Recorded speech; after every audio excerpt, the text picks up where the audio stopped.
Hi friends from around the world, this is about defensive marks. Do you know what a defensive mark is? Yes, you know, right?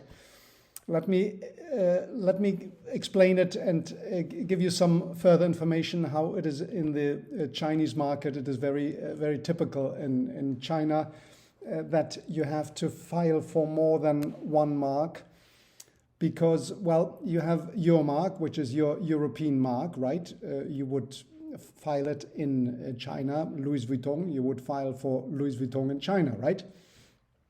And then you would need to have a second filing, a second trademark with regard to the Chinese transliteration of Louis Vuitton, the Chinese characters, right? And then there's a habit of the Chinese consumers to give a nickname to certain foreign products because the Louis Vuitton, it does not say anything to them. So there are pictorial marks and they invent, so to say, or it becomes known that they get a nickname due to the color, the shape of the product, or the similarity of another sign in Chinese characters or whatever it is. And that nickname, well, you want from the beginning to have a take on this and not get overhauled by another filing from Chinese consumers. So you will file one or two nicknames as well as, so to say, defensive marks. You don't want to have afterwards fight against a mark which is used for your product on the Chinese market.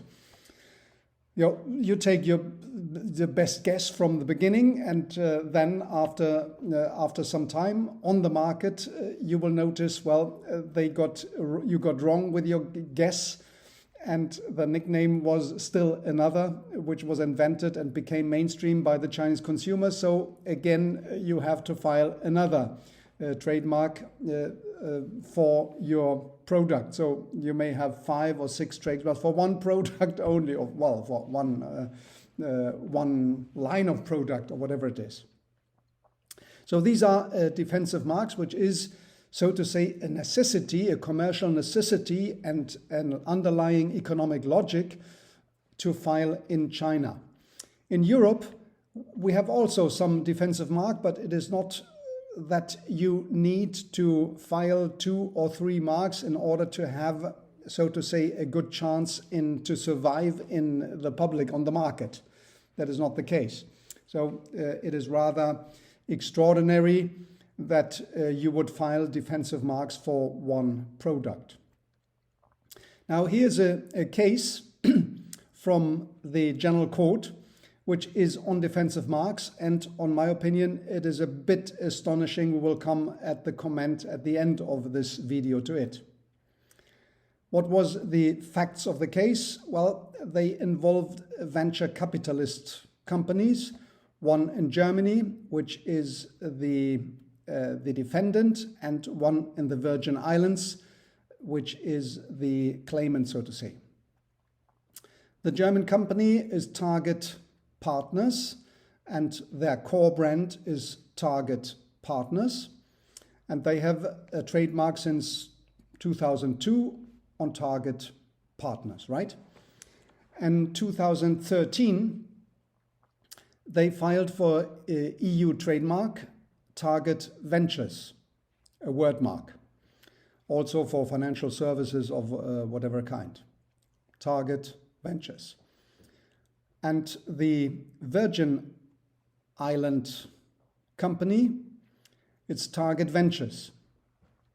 So 2 years earlier, in 2013, Target Ventures was using on the European market, they were previously elsewhere in Russia or whatever, they came to Europe and used Target Ventures in their name. Right? Now, the German company, they got information at a certain moment from a client that client was confused with regard who is who, because there was Target Ventures and Target Partners, and well, they got confused. And then the German company realized that Target Ventures is on their market, so to say, their home market, and they sent a cease and desist letter to the Virgin Island company not to use Target Ventures on the European market. Now, the Virgin Island Company took this very badly because there were some communications among them, and they met on conferences before, and it is not very clear during the litigation what was exactly their relationship or what was the communicated one to the other. But Target Ventures, the Virgin Island Company, sued the German company in EU IPO for invalidity of Target Ventures of the German company. So it went to EU IPO, and EU IPO on both instances, they rejected the invalidity application. The invalidity application by saying, well, it was filed on non-use and for bad faith, right? Non-use and bad faith, no intention of use from the beginning, and so to say, bad faith on that sole reason.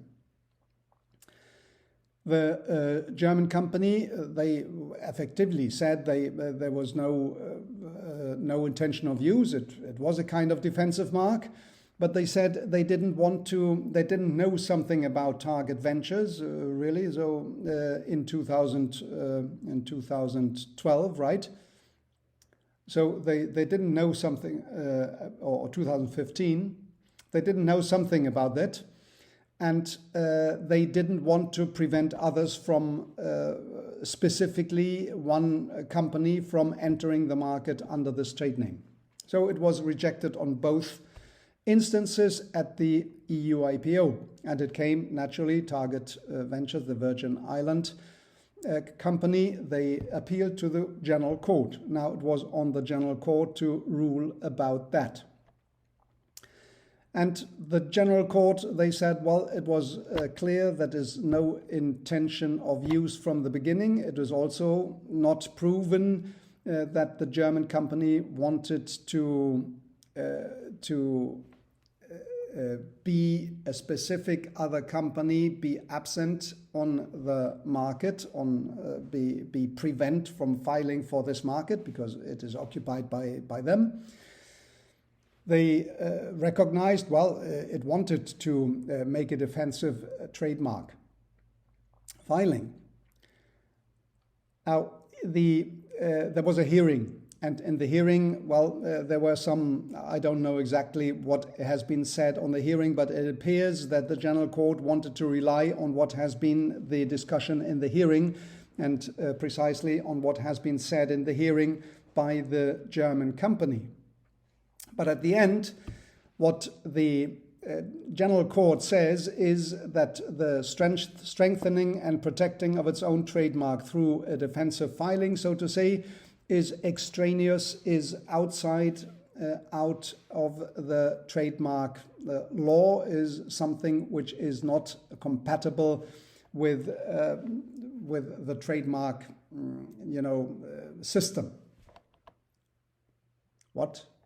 Sorry, what do you just say? A strengthening and protecting of your own trademark has nothing to do with the trademark system? Is that what you say? And yes, that is what the General Court is saying. So therefore, I thought there must be a kind of misunderstanding here, that in the filing, in the hearing, there must be some words from the German company who has said this and that, and which would then equivalent to something of bad faith. Bad faith so far was a dishonest business practice, right? A malicious business practice. But a defensive mark, in order to strengthening and protecting your own trademark, is that a malicious trademark practice? Even if the final result would be that closely related trademark cannot be accessed by another party. Now, here it was, so to say, the General Court, they gave a notch further on what is the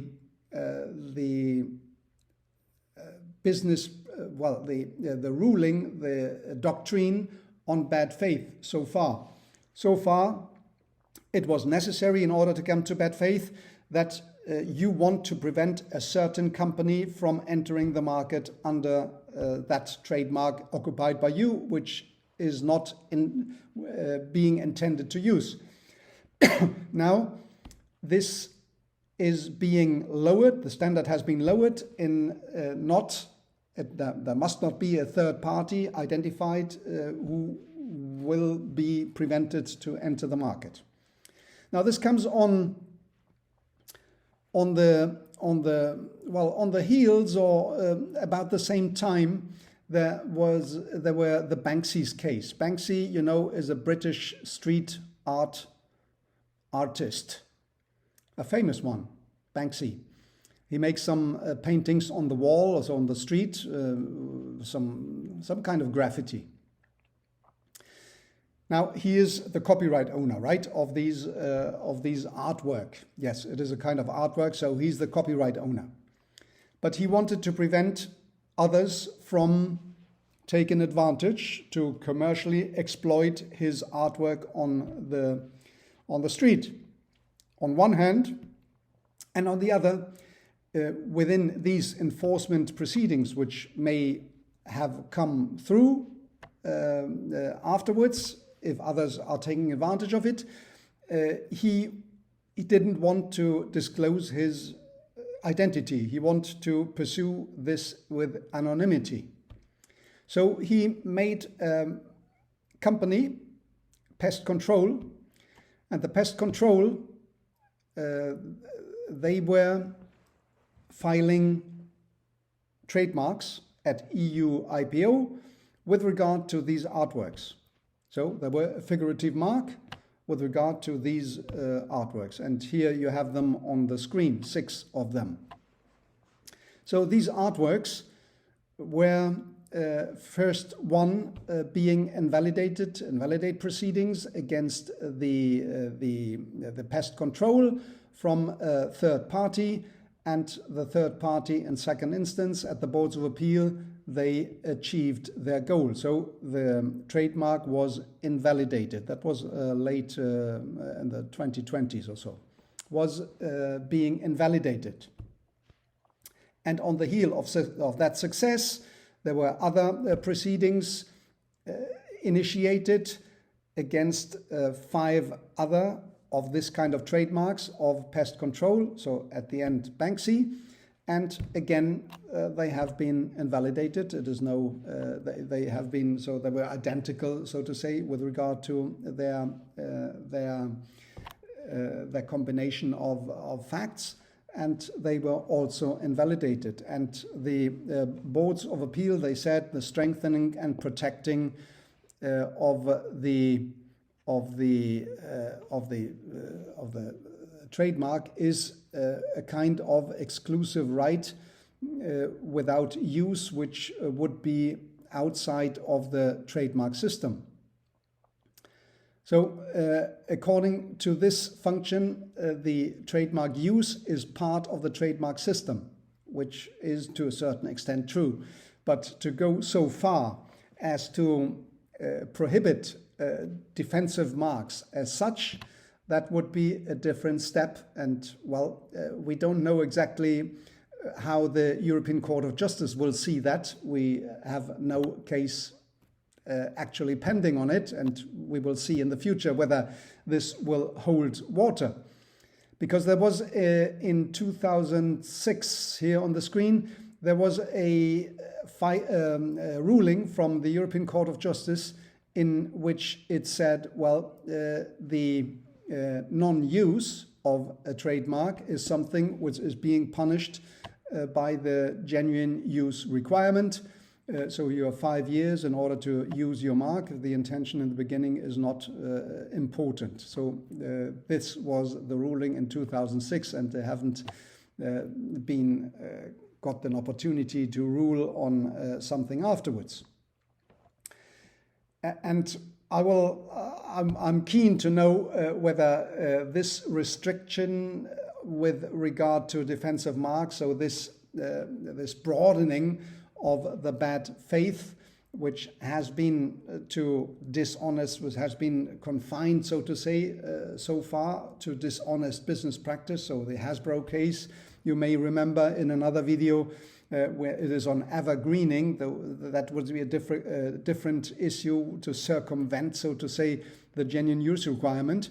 But here, the non-use in the moment where the grace period is still ongoing, that is something which is a notch further. And the intention of use, well, that is always something which you need to know in your inside. So it is very difficult to get inside the head. So you need to have some objective measures in order to come to that conclusion. How is it in your country with defensive trademarks?